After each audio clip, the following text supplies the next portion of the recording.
Se concede el uso de la tribuna al señor senador don Rubén Camarillo Ortega, del Partido Acción Nacional, para presentar proyecto de decreto que reforma la fracción segunda del artículo 38 constitucional. Gracias, presidente. Vengo a esta tribuna a presentar un proyecto de decreto que reforma la fracción segunda del artículo 38 de la Constitución Política de los Estados Unidos Mexicanos, fundamentándolo en los siguientes motivos. Primero, un Estado de Derecho se caracteriza, entre otras cosas, por el reconocimiento y el respeto a los derechos de sus ciudadanos. En consecuencia, su política criminal debe emanar de la propia Constitución y de las ideas democráticas. De ahí que el hombre sea considerado libre y se respeten plenamente sus derechos humanos, observándose los principios de legitimidad, intervención mínima, bien jurídico, jurisdiccionalidad, principio de acto de culpabilidad y, sobre todo, el principio de aplicación racional de las penas y medidas de seguridad. En materia internacional, los derechos políticos se encuentran garantizados en una serie de ordenamientos suscritos y aprobados por el gobierno mexicano, como la Convención Americana sobre los Derechos Humanos. Respecto a nuestra Carta Magna, tales derechos se encuentran dispersos a lo largo del texto, pero existe particularmente el artículo 35, que contiene el subgrupo de los denominados derechos políticos o prerrogativas de los ciudadanos.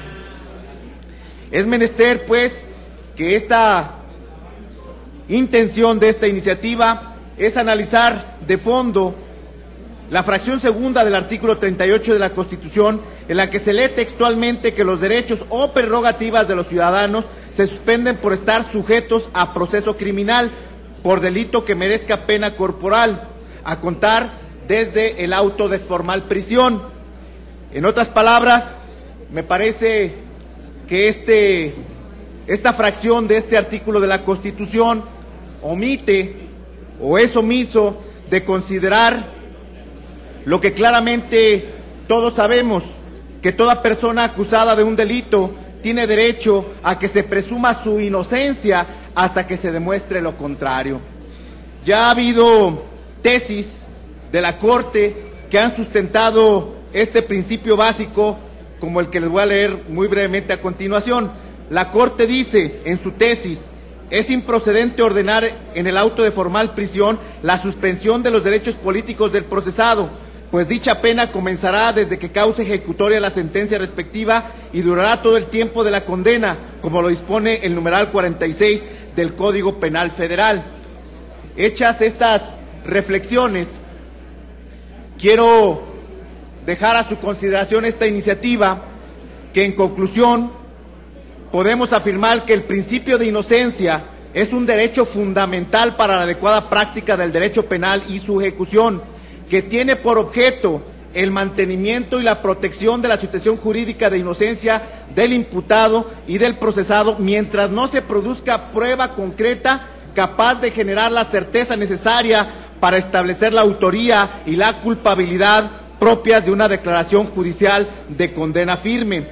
De esta forma, a mi juicio, la interpretación de la fracción segunda de la norma referida es que la suspensión tiene efectos únicamente durante el proceso penal y hasta que se pronuncie una sentencia absolutoria en el proceso respectivo. Yo creo, compañeros, y aquí voy a dejar para su análisis, que políticamente hablando, esta reforma es muy importante porque ya tenemos documentados casos claros, casos concretos, en donde esta fracción de la Constitución está siendo usada para fines político-electorales. Hay fundamentos claros para presuponer que aquellos contendientes o adversarios políticos de quien pudiera ostentar el poder fácilmente pueden ser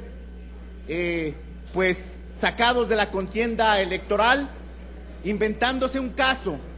inventándose un proceso, sabedor que desde el auto de formal prisión quedarán inhabilitados para participar en cualquier contienda electoral. Me parece que ese caso es un caso que merece la atención de los legisladores y, por tanto, y termino, estableciendo la reforma que estoy planteando. Artículo 38.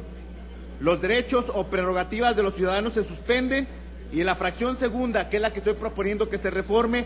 quedará de la siguiente manera: por sentencia condenatoria emitida por juez competente en proceso penal, desde el momento en que la sentencia cause ejecutoria y hasta la extinción de la misma, no desde el auto de formal prisión, como es en este momento, porque un auto de formal prisión no significa culpabilidad, sino solamente el inicio de un juicio penal que al final puede darle la declaratoria de inocencia a un indiciado, pero sin embargo ya se le conculcaron sus derechos políticos. Muchas gracias, presidente. Gracias a usted, senador Camarillo.